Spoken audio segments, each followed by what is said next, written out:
What keeps us healthy and happy as we go through life? If you were going to invest now in your future best self, where would you put your time and your energy? There was a recent survey of millennials asking them what their most important life goals were. And over 80% said that a major life goal for them was to get rich. And another 50% of those same young adults said that another major life goal was to become famous. And we're constantly told to lean into work, to push harder and achieve more. We're given the impression that these are the things that we need to go after in order to have a good life. Pictures of entire lives, of the choices that people make and how those choices work out for them, those pictures are almost impossible to get. Most of what we know about human life, we know from asking people to remember the past. And as we know, hindsight is anything but 20/20. We forget vast amounts of what happens to us in life, and sometimes memory is downright creative. But what if we could watch entire lives as they unfold through time? What if we could study people from the time that they were teenagers all the way into old age to see what really keeps people happy and healthy? We did that. The Harvard study of adult development may be the longest study of adult life that's ever been done.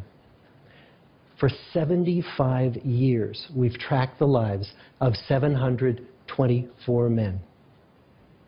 Year after year, asking about their work, their home lives, their health, and of course asking all along the way without knowing how their life stories were going to turn out.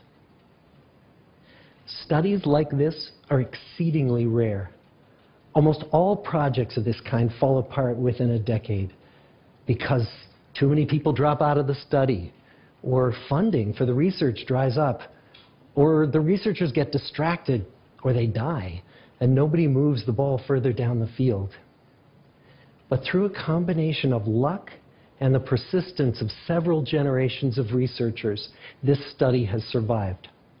About 60 of our original 724 men are still alive, still participating in the study, most of them in their 90s. And we are now beginning to study the more than 2,000 children of these men. And I'm the fourth director of the study. Since 1938, we've tracked the lives of two groups of men. The first group started in the study when they were sophomores at Harvard College. They all finished college during World War II, and then most went off to serve in the war. And the second group that we've followed was a group of boys from Boston's poorest neighborhoods. Boys who were chosen for the study specifically because they were from some of the most troubled and disadvantaged families in the Boston of the 1930s. Most lived in tenements, many without hot and cold running water. When they entered the study, all of these teenagers were interviewed, they were given medical exams. We went to their homes and we interviewed their parents. And then these teenagers grew up into adults who entered all walks of life. They became factory workers and lawyers and bricklayers and doctors, one president of the United States. Some developed alcoholism. A few developed schizophrenia. Some climbed the social ladder from the bottom all the way to the very top. And some made that journey in the opposite direction. The founders of this study would never in their wildest dreams have imagined that I would be standing here today, 75 years later, telling you that the study still continues. Every 2 years, our patient and dedicated research staff calls up our men and asks them if we can send them yet one more set of questions about their lives. Many of the inner city Boston men ask us, "Why do you keep wanting to study me? My life just isn't that interesting." The Harvard men never asked that question.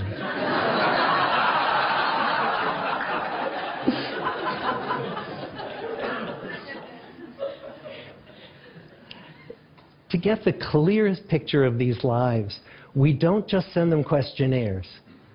We interview them in their living rooms. We get their medical records from their doctors. We draw their blood. We scan their brains. We talk to their children. We videotape them talking with their wives about their deepest concerns. And when, about a decade ago, we finally asked the wives if they would join us as members of the study, many of the women said, "You know, it's about time." So what have we learned? What are the lessons that come from the tens of thousands of pages of information that we've generated on these lives? Well, the lessons aren't about wealth or fame or working harder and harder. The clearest message that we get from this 75-year study is this: good relationships keep us happier and healthier, period. We've learned 3 big lessons about relationships. The first is that social connections are really good for us and that loneliness kills. It turns out that people who are more socially connected to family, to friends, to community are happier, they're physically healthier, and they live longer than people who are less well connected. And the experience of loneliness turns out to be toxic. People who are more isolated than they want to be from others find that they are less happy, their health declines earlier in midlife, their brain functioning declines sooner, and they live shorter lives than people who are not lonely. And the sad fact is that at any given time, more than 1 in 5 Americans will report that they're lonely. And we know that you can be lonely in a crowd and you can be lonely in a marriage. So the second big lesson that we learned is that it's not just the number of friends you have, and it's not whether or not you're in a committed relationship, but it's the quality of your close relationships that matters. It turns out that living in the midst of conflict is really bad for our health. High conflict marriages, for example, without much affection, turn out to be very bad for our health, perhaps worse than getting divorced. And living in the midst of good, warm relationships is protective.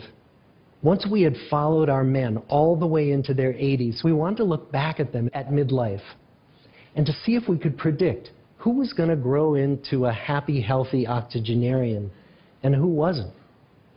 And when we gathered together everything we knew about them at age 50, it wasn't their middle-aged cholesterol levels that predicted how they were going to grow old. It was how satisfied they were in their relationships. The people who were the most satisfied in their relationships at age 50 were the healthiest at age 80.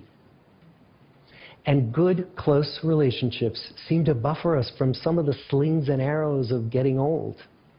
Our most happily partnered men and women reported in their 80s that on the days when they had more physical pain, their moods stayed just as happy. But the people who were in unhappy relationships, on the days when they reported more physical pain, it was magnified by more emotional pain. And the third big lesson that we learn about relationships and our health is that good relationships don't just protect our bodies, they protect our brains. It turns out that being in a securely attached relationship to another person in your 80s is protective. That the people who are in relationships where they really feel they can count on the other person in times of need, those people's memories stay sharper longer. And the people in relationships where they feel they really can't count on the other one, those are the people who experience earlier memory decline. And those good relationships, they don't have to be smooth all the time. Some of our octogenarian couples could bicker with each other day in and day out. But as long as they felt that they could really count on the other when the going got tough, those arguments didn't take a toll on their memories. So, this message that good, close relationships are good for our health and well-being, this is wisdom that's as old as the hills. Why is this so hard to get and so easy to ignore? Well, we're human. What we'd really like is a quick fix, something we can get that'll make our lives good and keep them that way. Relationships are messy and they're complicated, and the hard work of tending to family and friends, that's not sexy or glamorous. It's also lifelong. It never ends. The people in our 75-year study who were the happiest in retirement were the people who had actively worked to replace workmates with new playmates. Just like the millennials in that recent survey, many of our men, when they were starting out as young adults, really believed that fame and wealth and high achievement were what they needed to go after to have a good life. But over and over these 75 years, our study has shown that the people who fared the best were the people who leaned into relationships with family, with friends, with community. So what about you? Let's say you're 25, or you're 40, or you're 60. What might leaning into relationships even look like? Well, the possibilities are practically endless. It might be something as simple as replacing screen time with people time, or livening up a stale relationship by doing something new together, long walks or date nights, or reaching out to that family member who you haven't spoken to in years, because those all too common family feuds take a terrible toll on the people who hold the grudges. I'd like to close with a quote from Mark Twain.